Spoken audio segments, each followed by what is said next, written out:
Guys, and welcome to Janet being Janet. Okay, so some of y'all are new to my channel. Let me explain to you why I wear sunglasses or glasses like this. It's because my husband can't stand them, okay? He don't like anything that's big, colorful. He definitely does not like tinted lenses. No, we don't do that around here. Besides, I do. It's the little things in life that make me happy, okay? So, last night I didn't get to do another video because I couldn't find it. But this morning I was able to find it. First thing off the bat about her having a blood clot. And so we're going to go a little bit back in time and see how that one played out for her and see if she acted the same way back then as she did today. Alright guys, I'm gonna hit play. I just wanted to start a vlog and let you guys know that today is actually my appointment. My appointment's in 32 minutes from now, and it's pretty close to where I live, so I didn't have to leave quite yet, but I'm probably gonna leave in, I don't know, like 10 minutes or so. But now remember what you said, Miss Amberlynn. If you ain't early, then you're late. Yeah, it's my appointment for my leg. As you guys know, my whole leg issue has been going on, and today is actually the first day where it's felt pretty good. Like, it doesn't hurt as bad as usual, which is really crazy to me. But I think it's because I have been moving more the last few days. I've been just doing a little bit more walking. You know, the more exercise you get and the more you do with your body, the better your body feels. Just saying. A little bit more walking than I usually do. So that makes me feel like it is a pulled muscle. I don't know. And let me just go ahead and clarify. I have no idea what's really going on with her at this point. I didn't look before or after. But I'm going to see the doctor. She'll be able to tell me what it is, hopefully. I'm just hoping that she doesn't have any like feelings of it being a blood clot, because then I'm gonna have to get an ultrasound. And I've had ultrasounds in my legs before, or on my legs before, not in my legs, but on my legs before, and it hurts really bad because they have to press like really hard. This right here threw me for a loop. And the reason why it threw me for a loop is because she's not saying this in this day and time. She's not saying that, hey, I want to get another ultrasound on my legs. This has been said previous to. The doctors already thought this was happening before. And see, I don't understand why she hasn't, you know, two, but you know what? It is Amberlynn. So I'm hoping that doesn't happen. I'm hoping I can just tell her my symptoms and she can take a look at it and do whatever she has to do and just tell me good news. That's just what I'm hoping for. So yeah, today's the appointment. I'm nervous, but I don't know. I think the biggest thing for me is, yeah, I don't want it to be a blood clot, but just the fact that nurses and doctors have to look at my leg today makes me feel uncomfortable, because if someone was to ask me like what's something that I'm like least happy about with my body, or like what I'm most subconscious about, it would definitely be my legs. And we all know this because of the simple fact of you do not like your legs shown whatsoever at all. You always wear pants because you don't want anybody to see your legs and what's going on down there. 100% legs.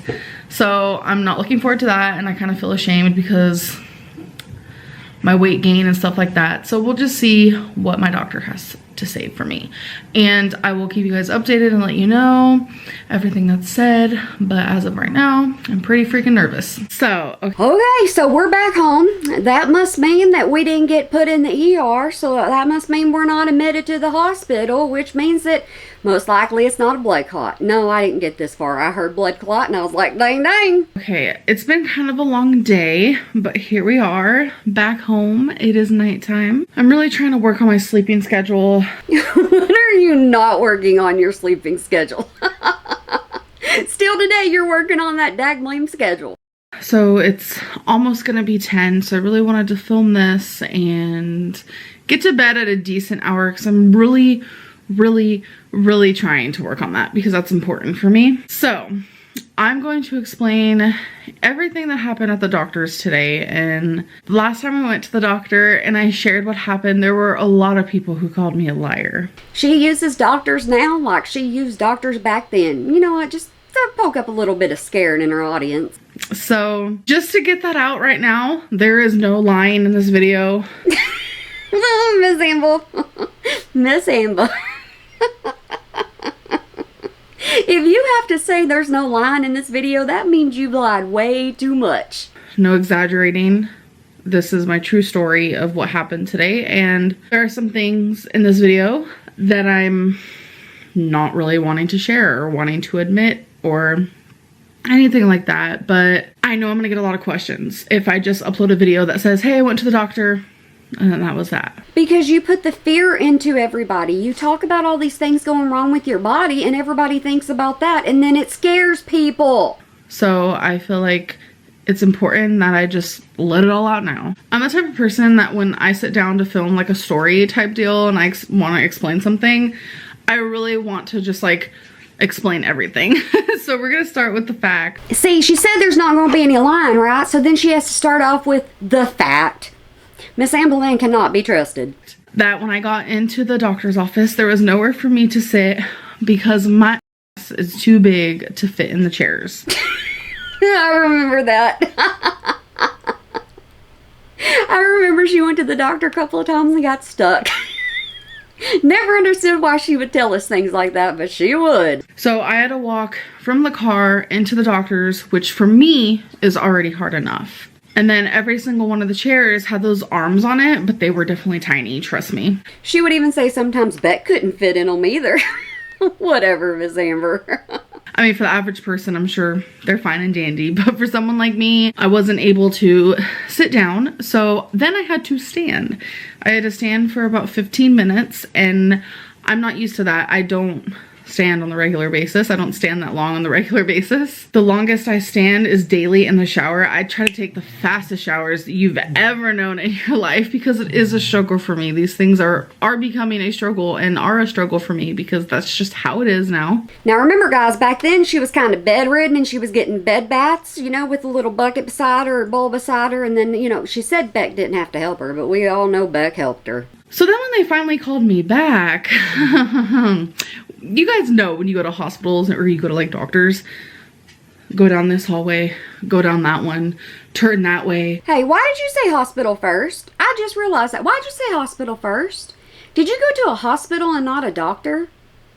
That wouldn't make sense though. You have an appointment. Okay. Go down this way, go down that hallway, and then that one. It's just like you're going down all these ways, and then finally when it's time to leave, you're like lost.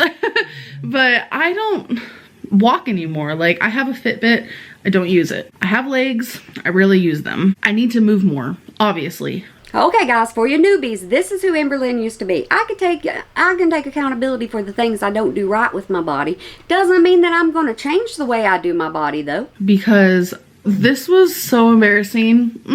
I was walking and walking and walking and walking to get to the room that I was going to be seeing the doctor in, and I was like breathing exactly like this. Like, it was so embarrassing. No shame. She doesn't do this now. She tries to hide everything, but because of her back then, we know exactly how it is now. Because the nurse who called my name while I was in the waiting room was the one who saw me first, and I couldn't catch my breath, and it was just really embarrassing. So that was the first thing that happened. I would have been mortified, absolutely mortified, if I couldn't make it from one location to the next within the same office. And I was trying to like crack jokes. I was like, oh, sorry, I have asthma, or is it the weight that I've gained? Like, I'm so awkward. Oh my God, who jokes about stuff like that? So while I saw the nurse, she just asked, so what are you in for? And I just kept it short because that's usually what you do. I was just like, you know, I have some calf pain. I showed her where on my leg it's been hurting, and that was pretty much the gist of it. So as soon as my doctor came in, which I love my doctor, absolutely incredible doctor, but hey, if you had a doctor, why'd you always go to the ER? If you had somebody you saw all the time that you liked, why did you always go to the ER? Man, I followed you too blindly back then. Because listening to you now, you just don't make no sense. When my doctor came in and she said, so I heard you've been having some leg pain, because obviously the nurse corresponds with the doctor before, you know, I'm seen. And she said, you know, I'm worried it's a blood clot. And then she asked me, you know, what are your symptoms? Talk more about it. Let me see it. Ugh.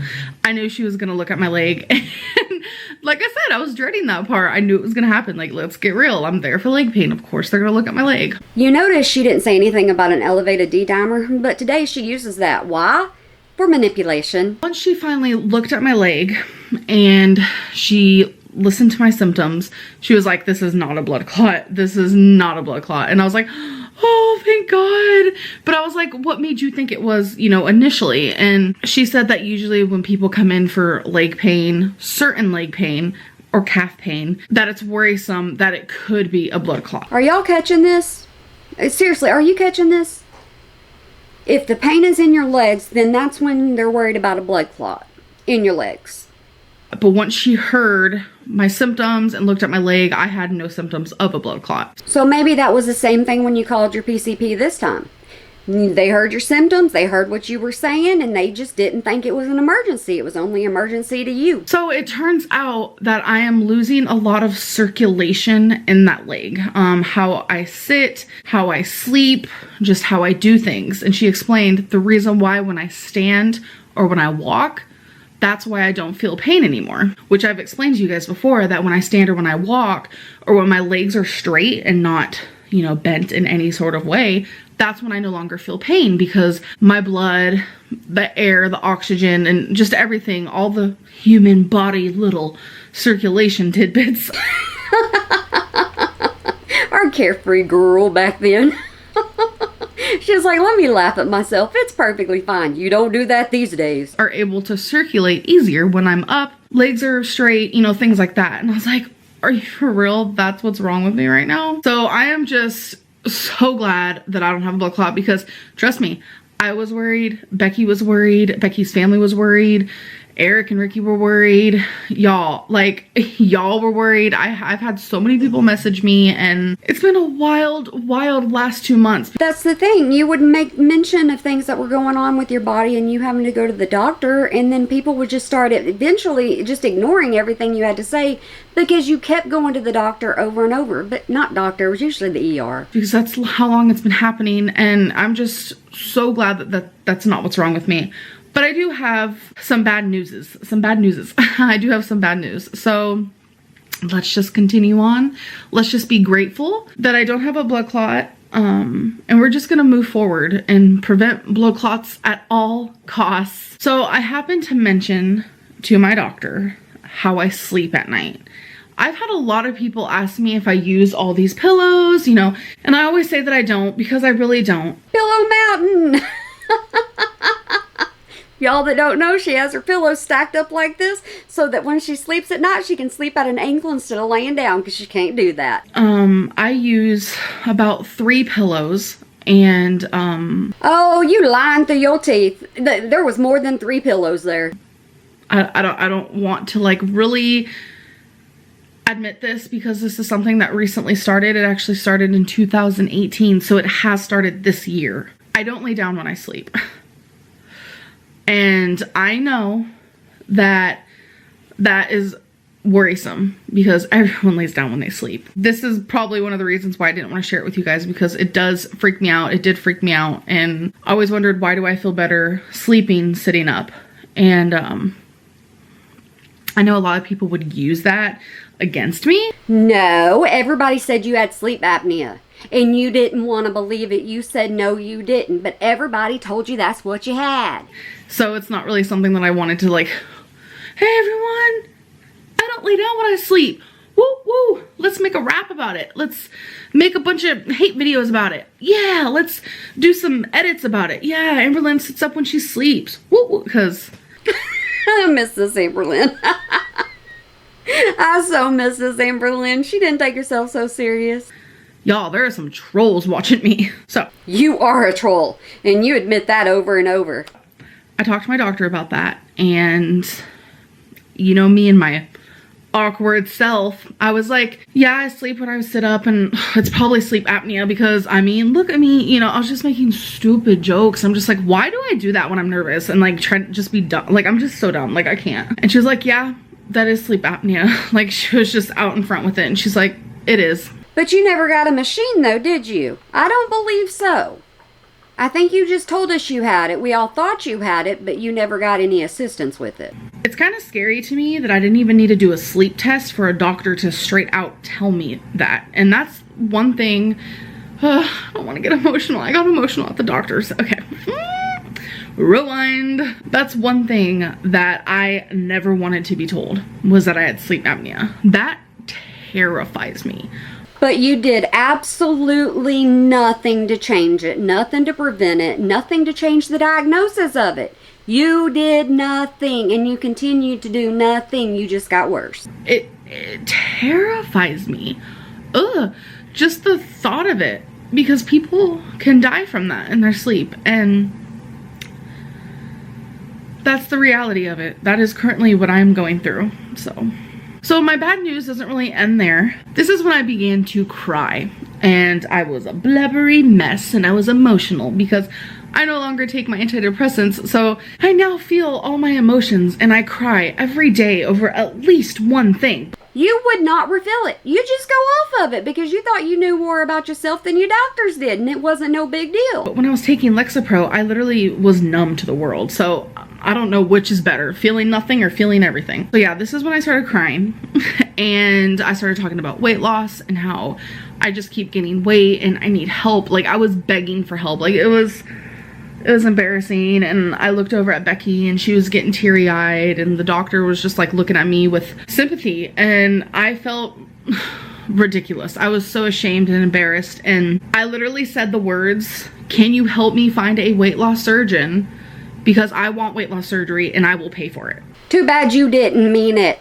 Yeah, you never meant it. You would say it, you just wouldn't go through it. You always had an excuse, just like today. She explained to me that I need insurance because it is hard to pay just like completely out of pocket. I don't know, she had like all these like terms, and I felt like it was going in one ear and out the other, because literally I was hoping she'd just be like, all right, let's go get that weight loss surgery. No, I know that's not possible. It's a very long process, and you were impatient. If you want surgery, you want it done that day, right then, right now, or you're like, if I have to wait, then I'm not gonna do it, because by the time it's here, it's pointless. So she thinks that I need insurance. Obviously, of course I need insurance. Like, it's just, I haven't gotten it. It's just been so much easier for me to just pay out of my pocket.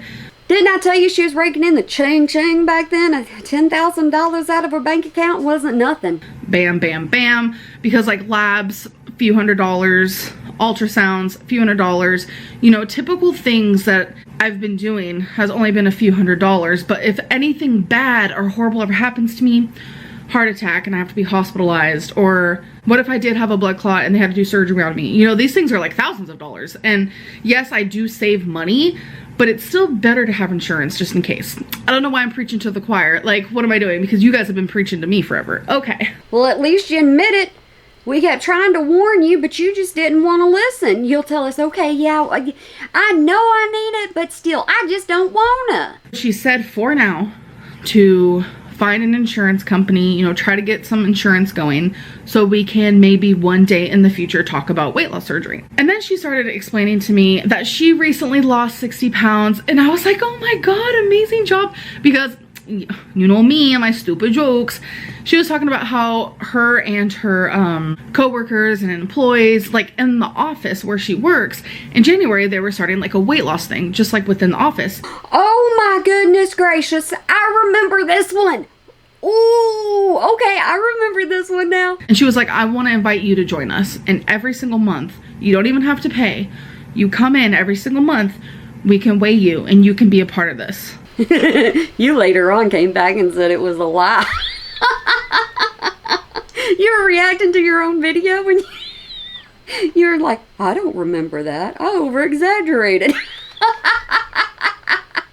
And I was like, just her thinking of me and literally telling me, I want you to be part of the weight loss journey and competition within my office meant so much to me. And I think she just noticed I need the support and I need, you know, the push and the kick, you know, for help. And that just meant so much to me. And something she said to me kind of stuck with me, because I was bawling my eyes out, and she was just like, you're healthy. Like, she had my charts in her hand. She was like, you're healthy, but you are obese. I know. It didn't happen. You later caught yourself in that lie. But we can fix that. And in that moment, I was just like, fuck. In that moment, like, it was crazy to me, because she made me realize, like, this is reversible. And before anything crazy happens to me, we need to reverse this. We need to fix this. And I feel like I am one of the lucky ones, because there are people my size, people smaller than me, people who are at a healthy weight, who are unhealthy and who have horrible problems, and I'm just like grateful that my body is trying to fight as hard as possible. But you weren't trying to help your body out whatsoever at all. You were still eating like crap, sleeping like crap, doing everything you could against your body. So this is another bad news, which with the sleep apnea and then what I'm about to tell you guys probably doesn't seem like I'm healthy, but it could be worse. That is something that everyone should focus on, and they should always be grateful for the health that they do have. But I've always had a little bit of an elevated high blood pressure. It's never been super high. That's something I've never experienced besides when I was on a weight loss pill called phentermine. That was back whenever she was with Destiny, and Destiny's mom got her put back on that for, I think it was a day. And then at that one day, she realized that her blood pressure was up through the roof, so she could no longer take it. That's the only time my blood pressure has been stroke level. But I've always had elevated blood pressure. And again, today, it was elevated. And I got my blood pressure taken today while, after I was done walking, while I was huffing and puffing, and it was elevated. So I guess I can't really say that that's technically bad news, because it's always been like that. It's always been just the teensy tiniest elevated. But don't you like how she just shrugged it off? She's like, oh well, I got high blood pressure. I'm used to having high blood pressure, so if I have high blood pressure all the time, then that means it's normal. Every time I've gone to like a doctor, or I've gone to the ER, or just whatever reason I've gotten my blood pressure taken, I've never been diagnosed medicine. They've always told me, you know, it's fine, it's fine, it's fine. And today I was diagnosed a high blood pressure medicine, which for me was pretty eye-opening. It just made me realize that this doctor cares. Yeah, but you don't like taking any kind of medication, so even though you were given that, you didn't take your medication. This doctor is there for me. My blood pressure wasn't any higher than it normally has been, just that like, just a little elevated, and she still wants to help me. And that makes me feel happy, because I don't feel like just another client. She wants me there for the weight loss competition. That is never gonna get old. Oh my goodness, when she called herself out, she was like, that didn't happen. If I can find that one, I'll do that one too. And she said, message me whenever you can. A lot of people are confused about this, because I do talk about the health portal, which if you guys have a doctor, y'all need to get the health portal. Talk to your doctor's office about it. It's honestly amazing. You can literally email your doctor. And it's almost 2019. I know that sounds crazy to email your doctor. Like what? Because I know as a child, you couldn't email your doctor. At least I don't think you could. But now there's an app, which I'm pretty sure you can go on from like a computer, but I'm not sure. Where if you need to reschedule an appointment, or if you need to ask about a medicine, or if you're having struggles with something, or just you need to talk to your doctor about anything, really, pop in an email. Yeah, because Miss Amberlynn would want some kind of advice through there. She wouldn't want to go to the doctor. Oh no, why go to the doctor? We can go to the ER. So it's so convenient, and it's just like totally 2019. But me and her have communicated through the email a lot. That's just something that has been easier for me, is just to be like, you know, I'm having struggles with blah, blah, blah. You try to take the easy way out each and every single time. So when you got diagnosed with the C word, everybody said, see, you don't take care of yourself. If she wants to see me in person, I make the doctor's appointment. If it's something really easy and she can just answer it through email, she'll answer it through email. Oh, and about the weight loss thing, I forgot to mention. She said that it's going to be a low carb. She wants me to eat low carb. And it was funny because she was like, we'll start this on January 1st. And I was just like, oh, okay. What about on a Monday? Is January 1st on a Monday? Because weight loss don't start till Monday. I don't know. It was just such a good visit. I am relieved in some areas, but I am sad in others. But I just know that I need to keep pushing forward, because I don't want anything bad to happen to me. That's everything that happened at my appointment, and I told you guys I would tell you when I went, and there you go. So, hope you guys enjoyed this video, and I'll see you in my next one. Bye! Bye, Amberlynn! Well, there you go, guys. Did that help you out just a little bit, comparing today's Amberlynn with back then Amberlynn, and the blood clot today to the blood clot back then? Kind of, you know, did me, but I didn't even know what video I was watching till there at the end. See, I've watched way too many of her, and back then, like I said, I was under her spell, so I believed what she said, and I felt sorry for her. But I still think it was kind of cool back then. She could laugh at herself. She can't laugh at herself today. She takes herself way too serious. She thinks she's a funny girl, though. She really does. She wants to do these crazy little edits on herself, just to kind of go, hey, I can be fun. No, nothing like you were back then. But all right, guys, I hope you have a good day, night, weekend, holiday, year, whenever you might be watching this, and remember to smile today, or make somebody else smile, because it really can make a difference. Like I said, if I can find a couple of the other videos I'm thinking of, I'll do them, but I can think of way too many. Way too many, and I can never emphasize that enough to you. That's bad. That tells you how many years I've been watching her. All right, guys, I hope you have a good one for me. Bye.